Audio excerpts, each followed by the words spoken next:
A picture that changed everything. Amelia's story. The crisp morning air smelled faintly of the River Thames as Mia Carter walked alongside her father on Queen's Walk in South London. At 18 years old, Mia was experiencing the vibrant city for the first time, her wide brown eyes soaking in every detail with youthful wonder. It was a trip she longed for, a family adventure she had dreamed of for years. Beside her, her father, David Carter, carried their small breakfast bag, occasionally glancing around at the bustling scene with a sense of ease. They had just finished a peaceful stroll and were heading back toward their rental apartment on Borough Street. Mia's gaze drifted to the river, glimmering under the mid-morning sun. A soft smile tugged at her lips. "Dad," she said, turning toward him, "we should do this more often. Trips like this, just us as a family. It's been amazing." David chuckled, his deep voice rumbling in his chest as his hazel eyes crinkled at the corners. "Well, sweetheart, this trip pretty much emptied out our vacation jar. If you want another trip next year, you might need to put a hold on all that online shopping." Mia laughed, the sound carefree. "Deal. I'll cut back if it means more trips with you and Mom." As they rounded a corner, the grand structure of Tower Bridge rose before them. It stood like a sentinel over the Thames, a timeless symbol of London's history. Mia paused, her gaze drawn to a man nearby operating a portable photo booth. The sleek machine gleamed in the sunlight. She'd seen similar setups at weddings back in Ohio, but this one seemed more polished, more professional. The man noticed them and approached with a friendly grin. "Hello there. How about a keepsake? My booth prints photos onto magnets, and you get a digital copy too. Just £9.99. Mia's eyes brightened. "Dad, can we? Please? It'd be perfect." David hesitated for only a moment before nodding. "Sure. Why not? Let's do it." They posed together, Mia leaning back against the iron railing as David wrapped his arms around her shoulders. Behind them, Tower Bridge stood proudly against the sky, the river glistening in the frame. The photo booth whirred, printing out their picture on a magnet, which the vendor handed to David. He glanced at it briefly, his expression unreadable, before sliding it into his jacket pocket. "Can I see?" Mia asked, reaching for her phone as the man sent them the digital version. "Let's head back first, sweetheart," David replied, his tone unusually brisk. "Your mom's waiting, and we've been out all morning." Mia's brow furrowed at the sudden change in his demeanor, but she shrugged it off. Maybe he was just tired. They strolled in silence back to the apartment, the image of their family adventure still fresh in Mia's mind. Their Airbnb on Borough Street was cozy and quaint. Mia's mother, Eleanor Carter, greeted them warmly as they stepped inside. "How was your walk?" Eleanor asked, setting down her book. "It was great. We even took a photo together by the bridge," Mia replied, flopping onto the couch and immediately pulling out her phone. David placed a paper bag on the table. "Brought you breakfast." Eleanor smiled in thanks, glancing at her daughter. "She's all smiles today," she said to David. "She's excited about the picture," David explained, his voice casual. Mia called out teasingly, "Dad's hoarding the magnet." "I only got the digital copy." David chuckled. "You're lucky to have that. It's perfect for your Instagram." As Mia edited the photo on her phone, David suddenly stood. "I'll take out the trash and get some air," he announced. Mia and Eleanor exchanged a glance. David was always restless, even back home in Ohio. Neither thought much of it as he grabbed the trash and left. Mia went back to editing the photo, zooming in to fix the contrast. That's when she noticed something odd. In the background, near a green trash bin, was a missing person poster. The face of a little girl stared out from the paper. Above it were the words "still missing" in bold. Something about the girl's face made Mia's stomach twist. There was something hauntingly familiar about her. Shaking the feeling, Mia finished her edits and posted the photo to her social media. "Come on, honey," Eleanor said. "Your dad won't wait forever."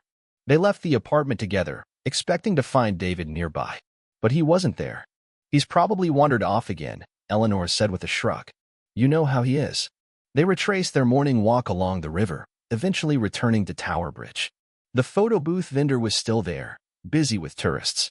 Then, Mia saw him, David, standing by the same trash bin. He was peeling down the missing person poster. "Dad?" Mia called out as they approached. David looked up, startled, then smiled quickly. "Oh, this? Just didn't want you to get upset seeing something sad on your trip." Eleanor frowned. "David, really? Those bins are filthy." Mia wasn't satisfied. "Why would you take it down? You didn't even know it was there." David's smile tightened. "You're sensitive about things like this." I didn't want it to ruin your day. But Mia couldn't shake the unease settling in her chest. The rest of the day passed in a blur. Sightseeing, laughter, and forced smiles.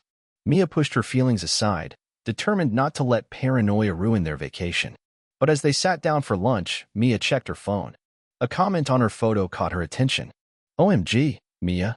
That missing girl looks just like you when you were little. Her heart pounded. She stared at the blurry flyer in the background of her photo again.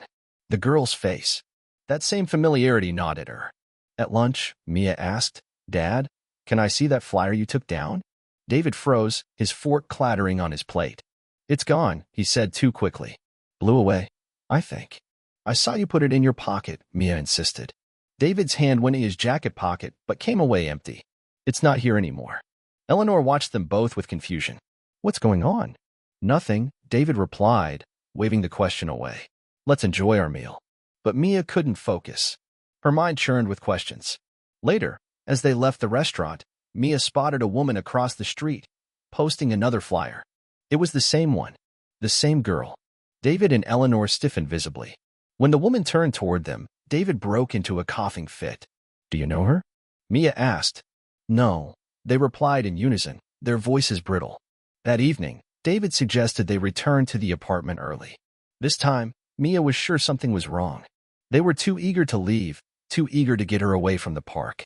Once back inside, David and Eleanor disappeared into the bedroom. Alone, Mia sat on the couch, staring at her phone. She couldn't resist. She reached for David's jacket, her hands shaking as she searched the pockets. The flyer was still there. Alongside it, the magnetic photo print. She slipped both into her purse and hurried to her room. She studied the flyer carefully this time. The missing girl's name was Sophia Lane, and she had disappeared in 2005. Mia did the math. That was the year she was supposedly adopted. And Sophia Lane would be exactly Mia's age. Mia's pulse thundered in her ears. Later, as she stood outside her parents' bedroom door, she overheard the muffled conversation inside. She's asking too many questions, David said, his voice low and panicked. She's going to find out, Eleanor whispered. And she'll hate us. We gave her a better life, David replied desperately. We kidnapped her, David, Eleanor snapped back. She's not ours. The truth hit Mia like a punch to the gut. She stumbled, accidentally pushing the door open. David and Eleanor turned, their faces pale. Mia, David started. Tell me the truth, she demanded, tears filling her eyes. And they did. Over the course of an hour, they confessed everything. How they had stolen her from Hyde Park in London when she was 3 years old. How they had changed her name. How they had run to America and raised her as their own. We love you, David insisted. But Mia was done with lies. You're criminals, she said. I'm going to the police. David lunged at her, grabbing her arm.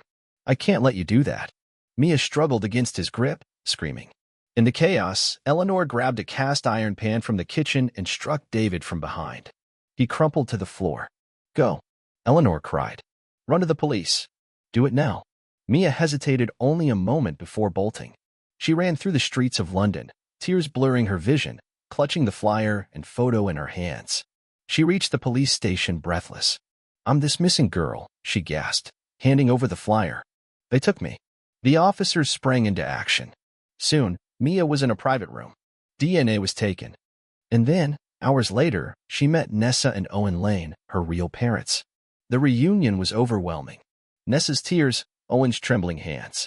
They had searched for her for 15 years, never giving up hope. Later, the officers informed Mia that David and Eleanor had been arrested. As Mia watched them being processed through a glass window, her emotions were tangled. David and Eleanor looked defeated. Eleanor mouthed, I'm sorry. David whispered, we love you. Mia pressed her hand to the glass, saying goodbye to the only parents she had ever known. Her journey was only just beginning. Rebuilding her identity, learning who she really was, would take time. But for the first time in her life, Mia Carter, Sophia Lane, had the truth. And she was ready to find herself again.